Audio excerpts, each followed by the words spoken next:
Welcome to Care Coordination and Interoperable Health IT Systems, Standards for Interoperable Health IT, Lecture B. This unit will cover the following learning objectives. 1. Explain why standards are required, how they are developed, and how adoption is encouraged. 2. Name and describe the types of interoperability standards available. 3. Summarize functionality of HL7 V2, CDA, CCDA, and FHIR. And 4.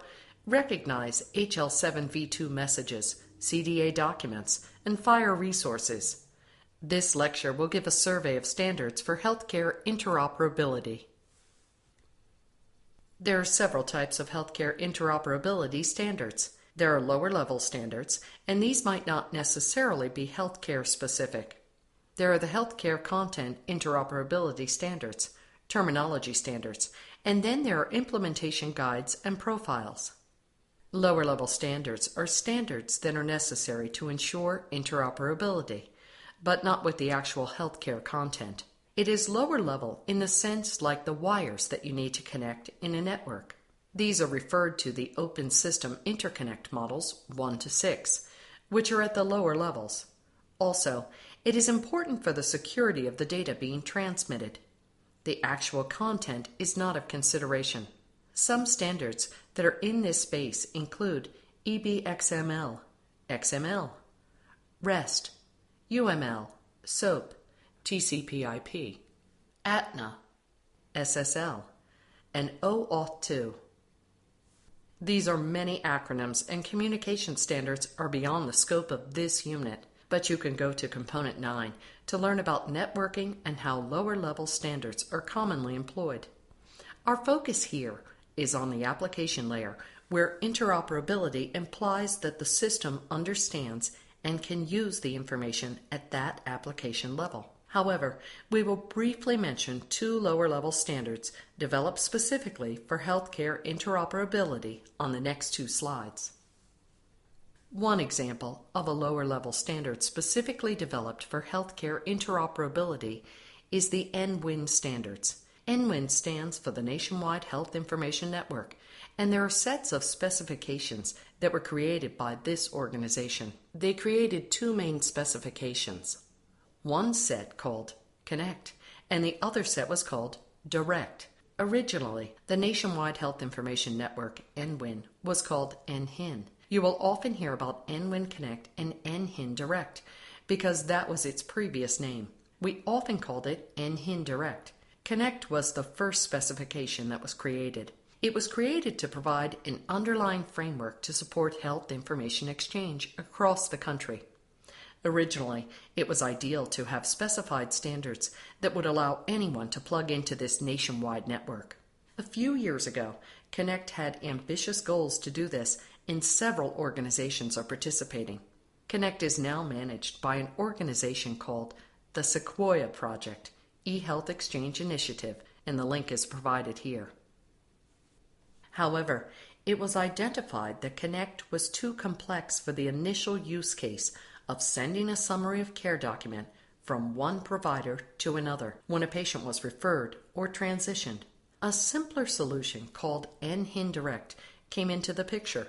NHIN Direct is a simplified version of Connect that does more of a point-to-point connection between systems with a secure mailbox analogy. So in short, Secure Direct Health Exchange is at a more local level among trusted providers using a directed push mechanism. Direct is required in certified health information technology that is used for meaningful use and merit-based incentive payment system, or MIPS. Due to its use in meaningful use, it has widespread adoption. In this diagram, we see that Dr. A's office used NHIN Direct to securely send a clinical summary, also known as the CCDA, to Dr. B's office via the internet, and it is a concept of a HISP, or Health Information Service Provider. So the sender has a HISP, which is kind of like having an email exchange box like Outlook or a similar exchange. The sender is sending from his outbound secure mailbox to the receiver's health information service provider. This NHIN Direct provides addresses for the sender and the receiver, the secure packaging around the message, and the message where the actual healthcare content standard would exist. Let's talk more about the healthcare content standards. These are interoperability standards that are needed to describe the structure and meaning of information sent and the protocol for sending it. There are also rules on what the receiver should do. Some examples could be a standard API with variables exchanged, a standard set of messages and trigger events, or a structured clinical document. LowerLevel 7, or HL7, has created 3 general-purpose standards for interoperability in the space of healthcare content standards. The 3 primary interoperability standards in use for LowerLevel 7 are version 2, CCDA, or Clinical Document Architecture, and FHIR, or Fast Health Interoperability Resources.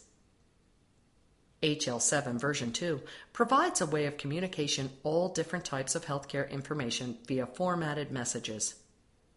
CCDA is a structured document standard representing any clinical statement and meant to represent documents in healthcare.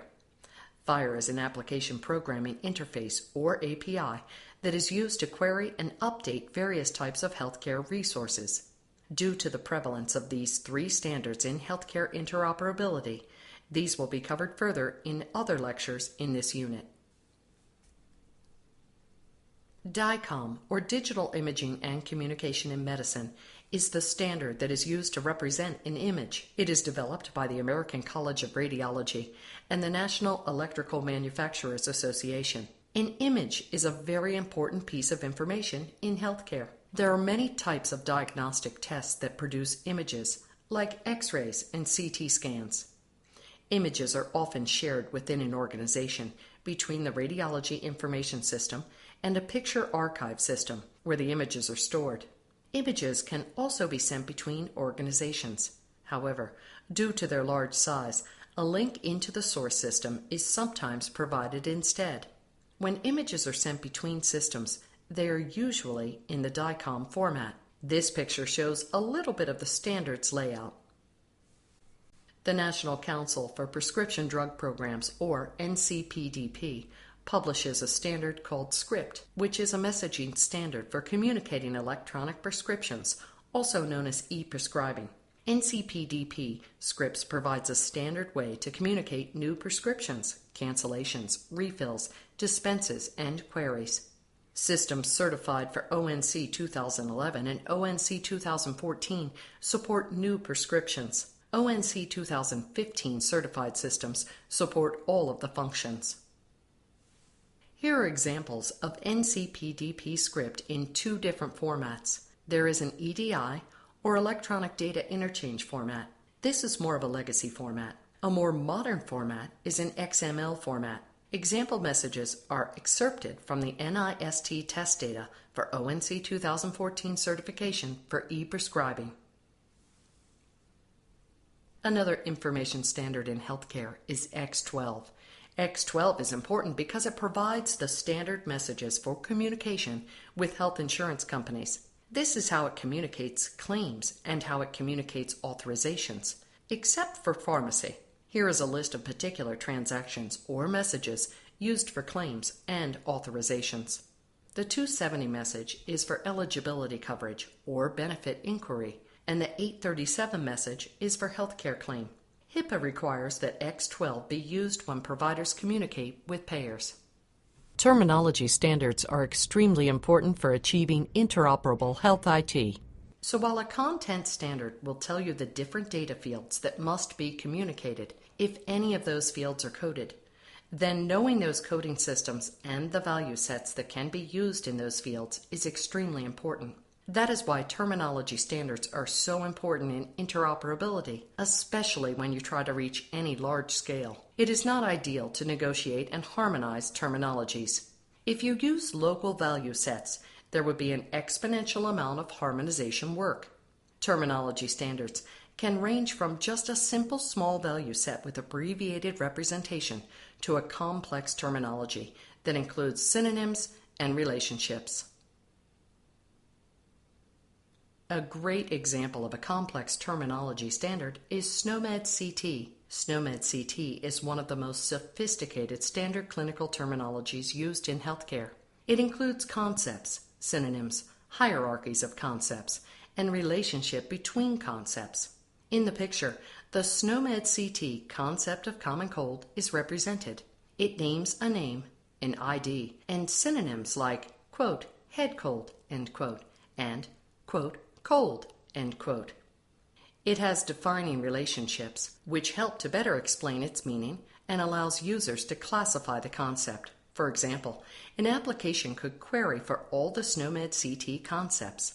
It has a parent concept of, quote, viral upper respiratory tract infection, end quote, and no children concepts. As defining relationships, it is related to a virus, has a finding set, has a pathological process, and a whole series of synonyms. This slide shows terminology systems and value sets that have been used as part of the ONC certification of Health IT. Here is a list of terminology systems and value sets, but there are more. LoINC is a code system for identifying laboratory and clinical observations. It is used for lab tests, radiology tests, document IDs, and other data types.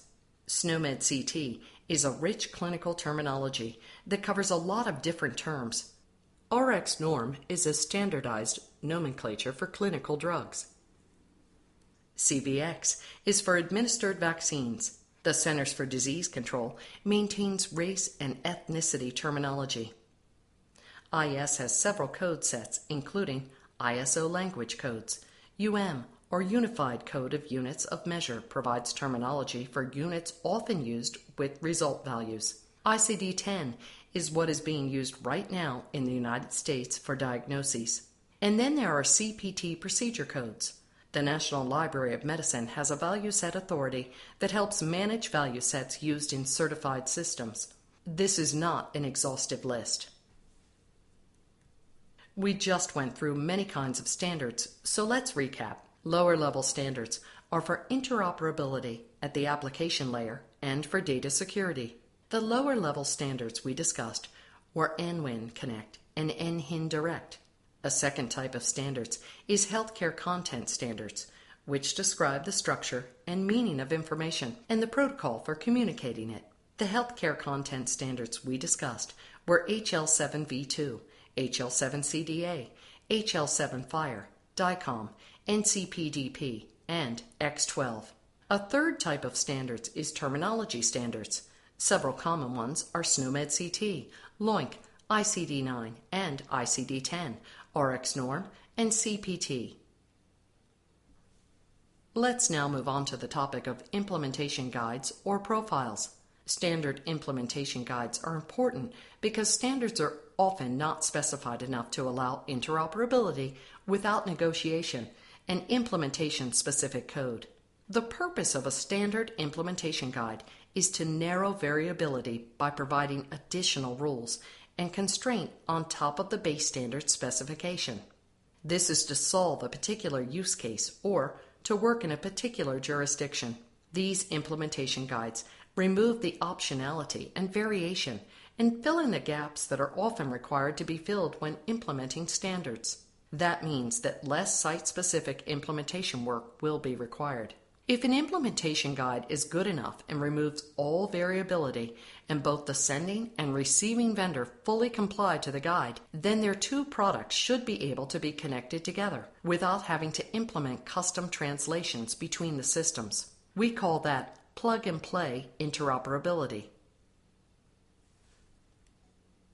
For example, the HL7 V2 lab result message does not require that each result component be coded and does not require a particular code set. However, an implementation guide might choose to require the test code field and also require that only the LoINC code system be used. These requirements will ensure that there is less negotiation left for a particular implementation. Just such an implementation guide has been published in the United States by HL7. It is called the LRI specification, which is short for HL7 version 2.5.1 implementation guide. S&I Framework Laboratory Results Interface Implementation Guide, Release 2, STU, U.S. Realm. The LRI specification includes special guidance on how to implement lab results. It is especially tailored for the United States, but could be used in other countries as well. It includes terminology requirements. For example, it tells what value sets must be used to specify tests and their components, what codes must be used to specify microorganisms, and what codes must be used to specify units of measure. It also provides U.S.-specific implementation guidance on fields and makes certain fields required based on U.S. lab policy recommendations. Here are examples of implementation guides that are actually required for ONC 2015 certification of Health IT. The first guide, QRDA, describes how to use HL7 CDA to specify a clinical quality measurement. The next one, CCDA, primarily describes a clinical summary for a patient and provides very specific guidance on how to represent and encode key data types of a care summary such as allergies, medications, problems, and results. The PHIN messaging guide for syndromic surveillance describes how to use HL7 version 2 to communicate syndromic surveillance information to a public health authority. HL7 V2.5.1 implementation guide for immunization messaging, R1.5, describes how to use HL7 version 2 to communicate share immunization information between providers and public health authorities. These examples are meant to give you an idea of the kinds of implementation guides that are available and their usefulness. IHE uses the term integration profile instead of implementation guide. IHE implementation profiles organize and leverage the integration capabilities that can be achieved by coordinated implementation of communication standards such as DICOM, HL7 W3C, and security standards. They provide precise definitions of how standards can be implemented to meet specific clinical needs. Many IHE profiles have widespread adoption. Whenever people implement the DICOM standard, they implement it by following an IHE implementation profile.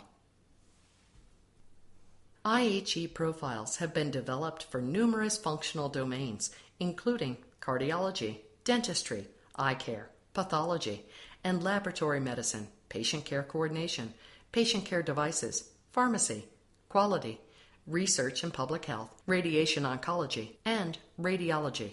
Profiles have also been created in the domain called IT infrastructure, which supports common utility functions needed in healthcare interoperability. For example, the IHE XDS profile specifies how documents can be located and securely exchanged in an interorganizational context. The IHE PIX and PDQ profiles are often used by EMPIs and describe how patients can be matched in an interorganizational context. Imagine a patient presents in the emergency room at a city hospital which uses a Health Information Exchange, or HIE. Using IHE PIX PDQ and IHE XDS, the HIE is able to match the patient and locate records for the patient across the HIE's region and bring them back to the clinician treating the patient in the emergency room. In summary, implementation guides or integration profiles are specifications that describe how to implement a standard or set of standards for a specific use case. A specific implementation guide or profile might include one or more content standards, terminology standards, and lower-level standards. It would describe how each one of the standards would be used together to provide interoperability. While base standards provide rules for interoperability, they are often too general and loose to implement. Implementation guides, on the other hand, provide practical specifications that have been honed to meet specific use cases. Whenever possible, it is best to implement standard implementation guides or integration profiles. This concludes Lecture B of Standards for Interoperable Health IT. To summarize, there are three types of interoperability standards: lower level, healthcare content, and terminology. Standards are needed to ensure interoperability, secure transmitted data, and describe structure, meaning, and protocol. Standards are not constrained to particular use cases and are not integrated with other standards, leading to variability in implementation. Standard implementation guides or profiles solve this problem by providing additional rules and constraints to narrow variability in implementation of standards.